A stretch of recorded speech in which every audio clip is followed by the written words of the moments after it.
Hello everyone, this is Claudia and welcome back to my channel.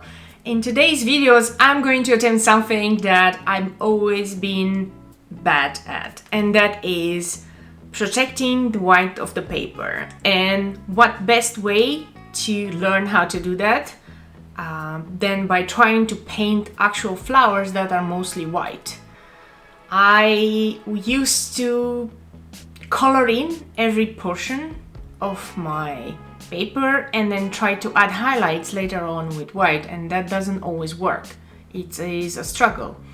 So in this next video I'm trying some special flowers which are very beautiful. They are called Calla and they are mostly white with a yellow stamen, and I'm going to do my best to color these ones in and to stay away from overworking the piece.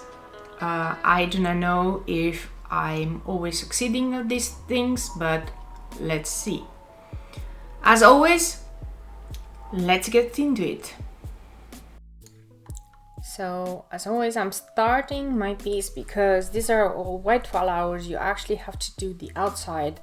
You have to give the impression that they're there, so you have to go around, and I went around with some yellow just to give the impression that there's something in the background as well. I'm not going to color in the entire background because it doesn't make sense. So I first started with the stamen, and the stamen is the only colorful thing of these ones. Of course, these flowers have different types. There are different types and different colors. They can be pink, they can be white, they can be green.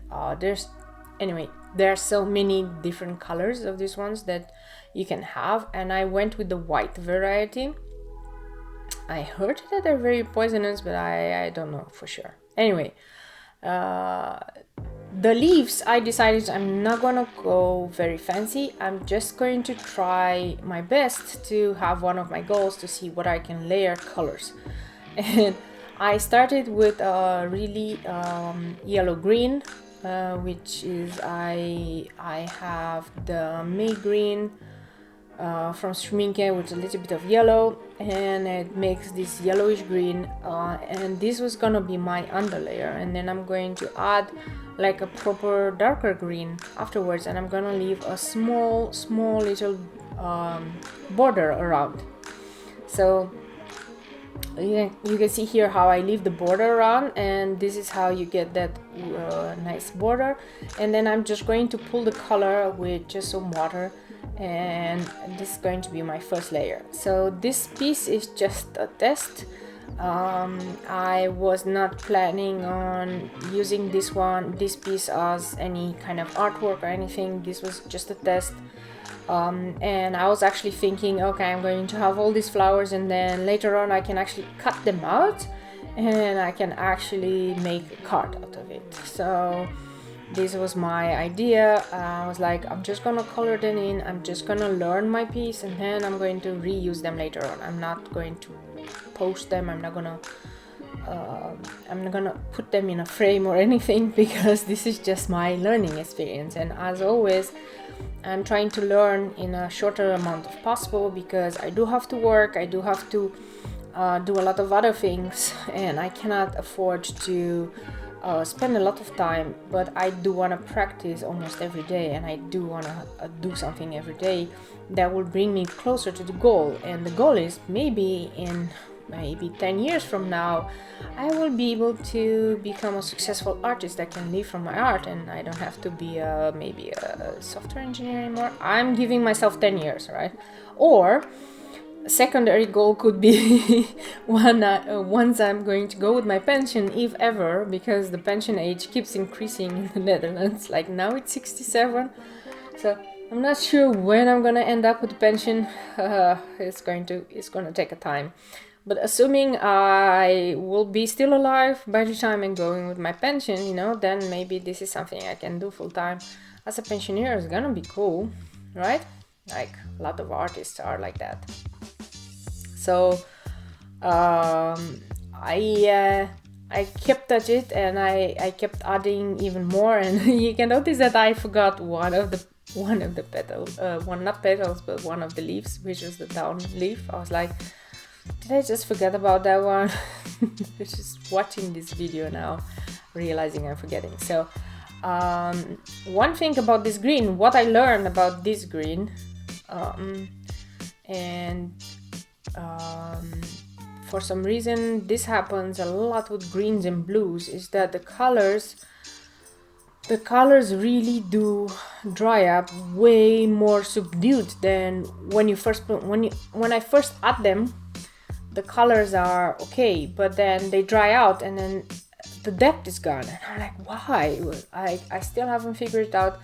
These are very good watercolors and they're very transparent, and maybe because they're so transparent, this is what happens when they dry out, right? So I didn't want to do any veins or anything on the leaves, because that wasn't the goal. The goal was to see how those greens react and how things, things work. Now I'm taking again this yellow green, and I'm going to do the stamen, but for the parts of the flower, like half of the part underneath the petal is also green, because the green kind of travels up the flower. So this is the only part that has a lot of color, and I'm adding colors there, and I was really happy with how it all turned out, because it looks really cool, to be truth. So this is the part of the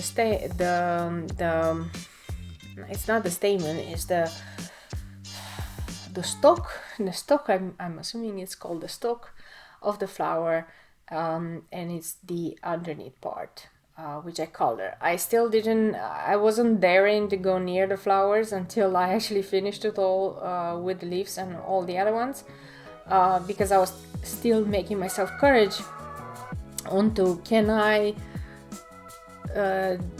make it somehow that I do not use the entire flower and I just leave the white? Can I just add a smidge of gray and I leave the rest out? I was hoping I could do that. I wasn't sure, so I was a little bit scared, but then in the end I made myself so courage. I was like, okay, courage, Claudia, courage. What's the worst thing that can happen? You have to draw them again.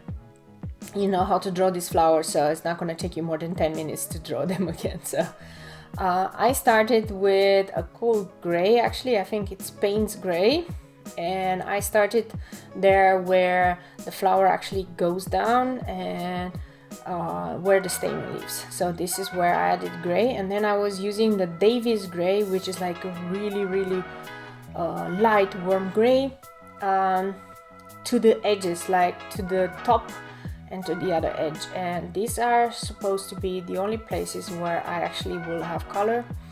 And I was like really happy with how it all turned out. So the tip of the flower is going to be gray, and there where the stamen is going to be gray, and that's about it. And it kind of really makes them pop, if you look at them. I think it was a success. I think I succeeded in leaving most of the flower white, and it really looks really nice. Also with the yellow on the outside, makes them a little bit more pop. So whenever I'm going to decide to cut this one out, I need to leave the border. I need to leave a little bit of the yellow in, or maybe make the underneath of the card yellow. That could work. That could work. Anyway, towards the end, I will use also a little bit of Payne's gray to just deepen the grays, and this is going to give it a little bit more depth, and it's going to make it look really nice. And I'm just putting it there near the stamen. I'm adding a little bit, and then I'm really smudging it with a dump brush, and trying to not have hard edges. Hard edges are really not nice, so this is what I was trying to do. Anyway, see you at the end of the video. Bye.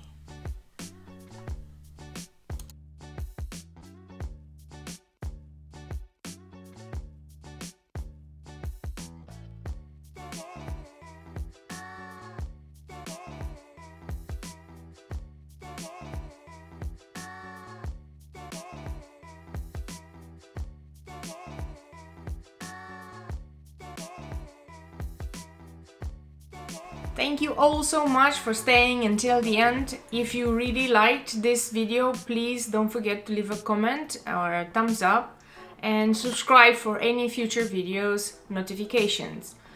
If you would like to continue the journey into my channel, here are some videos that might pique your interest. They are very similar to this one and very interesting to watch. Thank you so much. I hope to see you next time, and goodbye for now.